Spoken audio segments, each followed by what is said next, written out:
کہ ایک بادشاہ تھا، وہ سمندری سفر میں روانہ ہوا تو ایک غلام اس کے ساتھ بیٹھا. تو جب وہ کشتی ڈولتی تھی، ہچکولے کھاتی تھی، تو وہ چیخے مارتا تھا، تو کشتی والوں کا سکون برباد ہو گیا. ایک دانا شخص تھا، اس نے کہا بادشاہ اگر آپ اجازت دیں تو میں اس کو چپ کرواؤں. اس نے کہا یہ تو کمال مہربانی ہوگی. تو اس نے دو نوجوانوں کو کہا کہ اس کو ذرا ہاتھوں سے پاؤں سے پکڑ کر کے پانی میں غوطے دو. تو اس کو پانی میں پھینکا، جب وہ ڈوبنے لگا نکالا اور کشتی میں بٹھایا. وہ چپ کر کے بیٹھ گیا، اب کوئی چیختا نہیں ہے. تو بادشاہ نے کہا کہ اے دانا شخص، مجھے سمجھ نہیں آئی کہ یہ شخص کو آپ نے کیسے چپ کروا دیا. کہا بادشاہ دریا میں غرق ہونے کی تکلیف کو نہیں جانتا تھا، اس لیے کشتی کی سلامتی کی قدر نہیں تھی اس کو.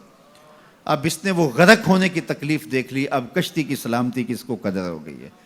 تو اللہ نے جو ہمیں عطا کیا ہے، آپ دیکھیں کہ اس سے نیچے کتنے لوگ بستے ہیں. جب آپ نیچے فرشت دیکھیں گے جو بیچارے نانے شبینہ کو ترستے ہیں. اگر مجھے تھوڑی سی تکلیف ہے اور میں جو ہے وہ اس تکلیف میں ناشکری کرنے بیٹھ جاتا ہوں، تو میاں وہ لوگ بھی ہیں جو بیچارے اپنی مرضی سے اپنا ہاتھ بھی نہیں اٹھا سکتے ہیں، جن کی عیدیں بھی جو ہیں وہ ہاسپٹل کے اندر گزرتی ہیں. وہ کئی سالوں کے اندر وہاں اذیت میں مبتلا ہیں. جب آپ دیکھیں گے تو کہیں گے مالک میں جس حال میں ہوں اس پہ تیرا شکر ہے. شیخ سعدی فرماتے ہیں میں دمشق کی جامع مسجد میں نماز جمعہ کے بعد نکل رہا تھا تو میرے کسی نے جوتے اٹھا لیے. تو یہ شروع سے ہوتا آیا ہے. تو کہتے ہیں کہ میں ننگے پاؤں جا رہا تھا اور میری حالت یہ تھی کہ میں جوتا خریدنے کی استطاعت بھی نہیں رکھتا تھا. تو میں دل میں شکوہ کناں تھا کہ اتنا بڑا لوگ تجھے امام سمجھتے ہیں اور تیری یہ مالی پوزیشن کہ جوتے بھی نہیں خرید سکتا. تو آگے میں نے دیکھا ایک شخص تھا جس کے پاؤں ہی نہیں تھے اور وہ رینگتا ہوا آ رہا تھا. میں فوراً سجدہ ریز ہو گیا، مالک شکر ہے تو نے پاؤں تو عطا کیے، جوتے آج نہیں تو کل نصیب ہو جائیں گے. تو جو میسر ہے اس کی قدر سیکھو، جو میسر نہیں ہے اس کی جلن میں اپنے آپ کو جلانے کی کوشش نہ کرو، تو زندگی سوکھی ہو جائے گی. یہ ضابطہ میرے حضور نے دیا. انظروا الی من هو اسفل منکم، اپنے نیچے دیکھنے کی عادت ڈالو، تم سکھی ہو جاؤ گے، تم پریشان نہیں ہوگے. لیکن اگر شوق ہو تمہیں اوپر دیکھنے کا تو فرمایا پھر دین میں جو اپنے سے اوپر ہیں ان کو دیکھو. کہ میں تو یار صرف 5 پڑھتا ہوں، یہ تہجد بھی پڑھتا ہے. میں تو صرف رمضان کے فرض روزے رکھتا ہوں اور یہ ہر ماہ نفلی بھی رکھتا ہے. میں تو صرف زکوٰۃ دیتا ہوں، یہ صدقات و خیرات بھی کثرت سے کرتا ہے، یہ لوگوں کے کام بھی آتا ہے، دکھیوں کی مدد بھی کرتا ہے.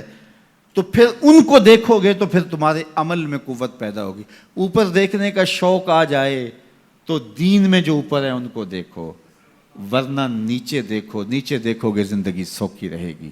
اپنی مٹی پہ ہی چلنے کا سلیقہ سیکھو، اپنی مٹی پہ ہی چلنے کا سلیقہ سیکھو. سنگ مرمر پہ چلو گے تو پھسل جاؤ گے. تو زندگی سوکھی کرنے کا طریقہ یہ ہے کہ اپنے نیچے دیکھو اور اللہ کا شکر ادا کرو. تو پھر سنو، میں تو کہتا ہوتا ہوں یہ ٹینشن فری حدیث ہے.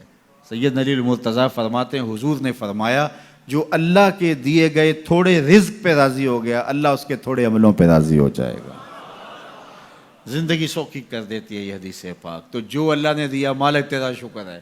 یہ تھوڑا کرم ہے کہ تو نے ہمیں انسان بنایا ہے، ہمیں فہم و ادراک کی دولتیں دی ہیں، ہمیں شعور اور خرد عطا کیے ہیں. کتنی مخلوقات ہیں جو سارا دن شدت کی گرمی میں بوجھ اٹھاتی ہیں اور چارہ جا کے جو ہے وہ باہر سے لے رہی ہوتی ہیں. وہ بھی تو تیری مخلوقات ہیں. تو نے ہمیں انسان بنایا، انسانوں کے گھر میں پیدا کیا. اور میں اور آپ تو اس کا شکر ادا نہیں کر سکتے کہ ہمیں اللہ نے محمد عربی کا غلام بنایا ہے، حضور کا امتی بنایا ہے. میری خوش قسمتی میں تیرا امتی، یہ میرا مقدر ہے، یہ آپ کا مقدر ہے. جس کے لیے نبی آرزویں کرتے رہے، تمنائیں کرتے رہے، لوگ راہیں تکتے رہے، منتظر رہے، صدیوں انتظار کرتے رہے، لیکن ہم نے کوئی انتظار نہیں کیا. آنکھ کھولی، ہمارے والد صاحب مسجد سے مولوی صاحب کو بلا لائے. انہوں نے کان میں آ کے اذان دیتے ہوئے کہا مبارک ہو، تو حضور کا غلام بن کے آیا. شاہوں سے ملا ہے نہ تونگر سے ملا ہے، اللہ کا عرفان اسی در سے ملا ہے.